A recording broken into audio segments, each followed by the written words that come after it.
झिल्के माइला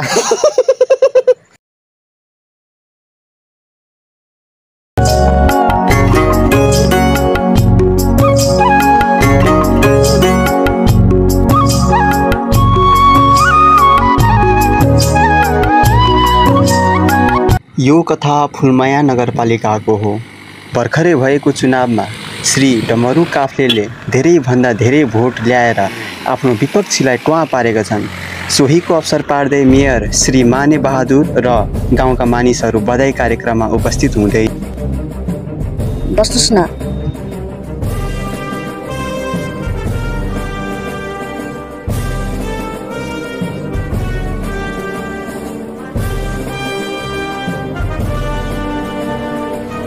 ल बधाई छ डमरुजी। धन्यवाद मेयर सर, बस्नुस् न।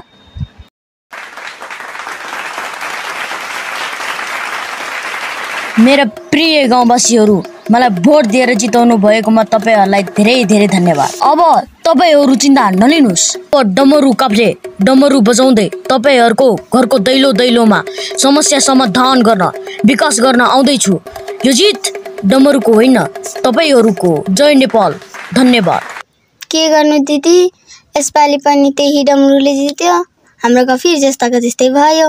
त्यही त है, हामी मात्र सबै भएर के गर्नु। गाउँमा सबैजना मासु भातमा बिक्छन्, विकास हुन्छन्। डमरूको घर वरिपरि त्यही पनि यति यति। बरु दिदी हामीले पनि मासु भात खाने भए हल्का मोटाउँथे कि। त्यही त है। ओहो काफ्लेजी। नमस्ते मेयर साहब। डमरू के छ खबर? काम सके त? सकियो, हल्का बाँकी छ। ल माथिबाट अहिले 80 वटा हात्ती आएको छ। राख्नुस्। तर मेयर साहब यहाँ 100 वटा हात्ती छ त। ए मेरो 20 वटा हात्ती हुलमा मिसेछ। खै दिनु चलाक छ डमरू। अनि घरमा सबै आरामै छ नि? तपाईको कृपाले सबै ठिक छ। मेरो होइन, जनताको कृपाले भन्नुस् न। त्यो पनि हो। ल अब म निस्किन्छु, पछि भेटौँला है। ए खाना खाएर जानु भएको हुन्थ्यो। काम सकेपछि कल गर्नु न। ल म लागे है। हस् त, नमस्ते। नमस्ते। ओ गाइस, राम्रोसँग काम गर है, म हेरेर छु।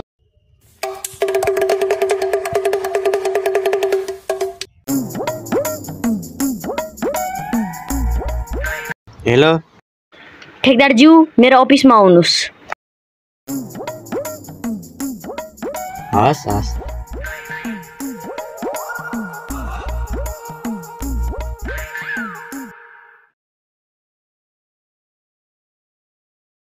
नमस्ते अध्यक्षज्यू। नमस्ते, बस्नुस्। अनि काम कस्तो चल्दैछ? अब सकिन लाग्यो, थोरै बाँकी छ। ए ठिक छ, लनिनुस् 60,000। तर अध्यक्षज्यू पुरा 1 लाख भएको थियो होइन र? माथिबाट जति आयो मैले तपाईँलाई त्यति नै दिएको हो। त्यस्तो नभन्नुहोस् हजुर, मलाई घाटा लाग्छ। अब मैले आफ्नो खल्तीबाट हाल्ने कुरा त भएन नि। ल ठिक छ, हस् त, नमस्ते। मेयर र वडा अध्यक्षको हरकत घर गाउँ हुँदै छ्याप्छ्याप्ती सांसदको कानमा गुन्जिन्छन्। 2084 सालको चुनावमा ठिक पार्ने कुरा जनताले गर्दा सांसदको मनमा चिसो बस्छन्। यिनीहरू केही कामको छैन, पार्टीको इज्जत जाने भयो। नमस्ते प्रमुखज्यू, एक्कासी सम्झिनु भयो त? नमस्ते नमस्ते। धेरै नक्कल पार्नु पर्दैन, बाहिरतिर को बल्ल भएको छ, के चलिरहेछ? यस्तो केही होइन प्रमुखज्यू, अरू पार्टीका नेताहरू उफ्रिरहेछन्। मैले जनताहरूको कुरा गरेको।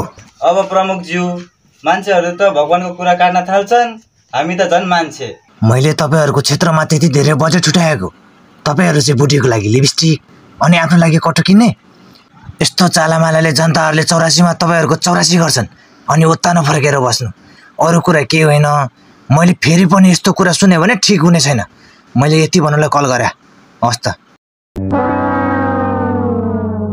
तपाईहरूलाई के लाग्छ, नेपाली जनताहरू भेडा हो? यदि हो भने भेडाले घाँस खान्छ कि मासु? मेयर साहब, यहाँ त 100 वटा हात्ती छ। ए मेरो बोजीबाट 20 वटा हात्ती गयो क्या? चलाक डमरू। ल अब म निस्किन्छ। अब